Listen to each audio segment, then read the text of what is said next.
Ever heard of chess players mentioning the word fianchetto or fianchetto and you had no idea what this meant?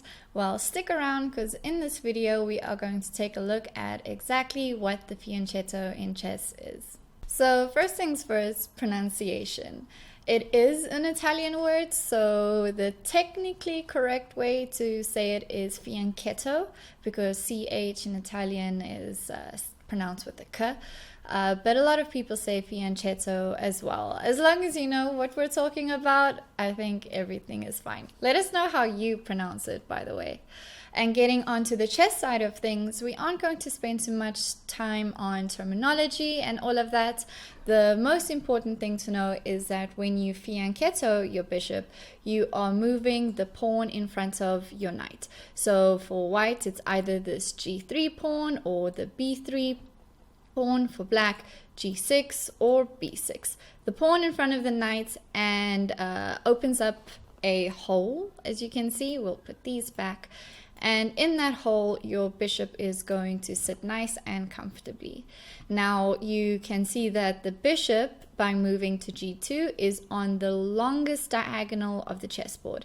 And this is the point of the fianchetto. You want your bishop to be well placed on this long diagonal, and you can do it on the king side, and you can also do it on the queen side.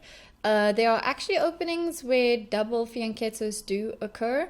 And it might seem counterintuitive because this bishop is attacking this way and this bishop is attacking this way, but you know, they are on their best placed spots in terms of covering the amount of squares. So this gives you a lot of options.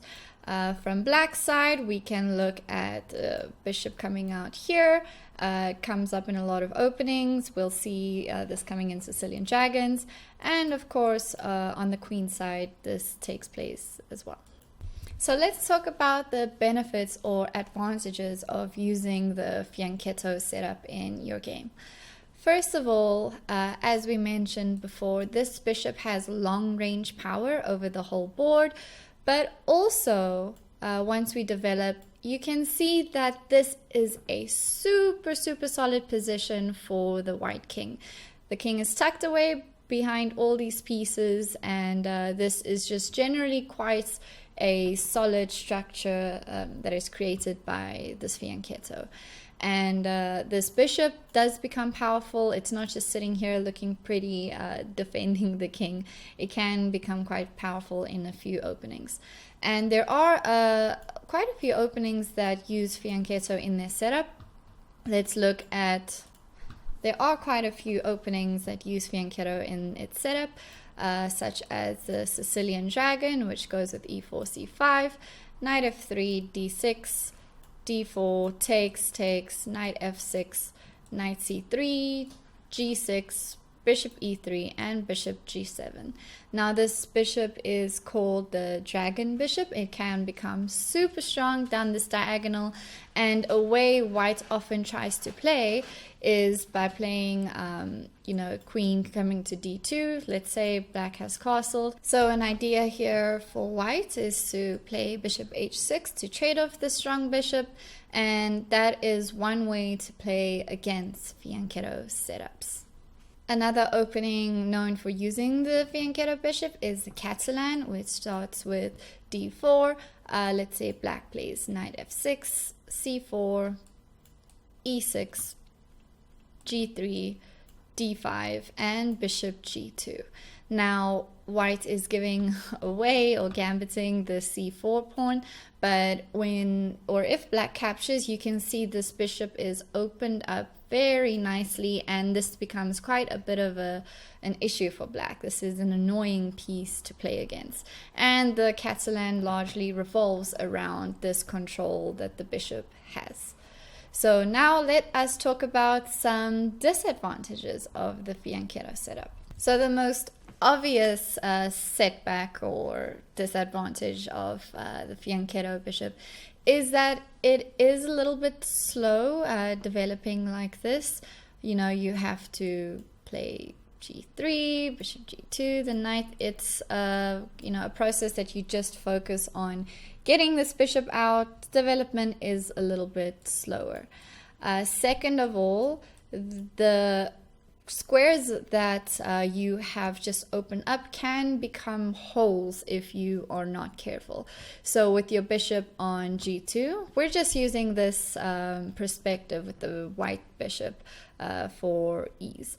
So usually with a setup like this, moving your e pawn to e3, let's say, can be quite of a challenge, because now you have created these holes on these light squares. And if this bishop had to be traded, you can see that that is not the best position. You just have a bunch of these holes that are easy to attack.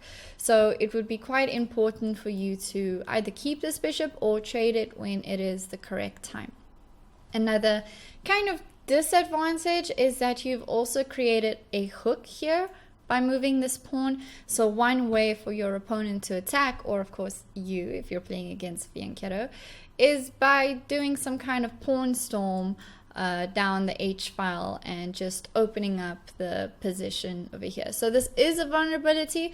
Of course, you can push H4 if the time is right to stop your opponent from coming through. So any of these advantages and disadvantages are not, make or break. They just depend on the type of position and how well you play chess.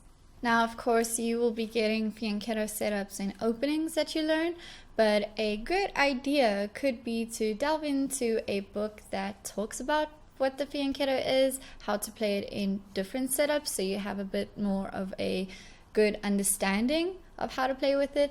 And the Fianchetto Solution is one of those books. It's a really nice book from New in Chess that you can get on Forward Chess. If we take a look at the book sample, you'll see that they deal with the King's Fianchetto, the modern defense, where white plays d4. So this is basically for white and for black. You can understand how the Fianchetto works from both sides. And there are some exercises for you to look at when you are going through this book. It's really nice. Have a look at the free sample. It is linked down below, and you can just get a little bit of a sneak peek into what this book has to offer and see if it's something for you. And that's all for today. Let us know in the comments what you want us to talk about next time. Until then.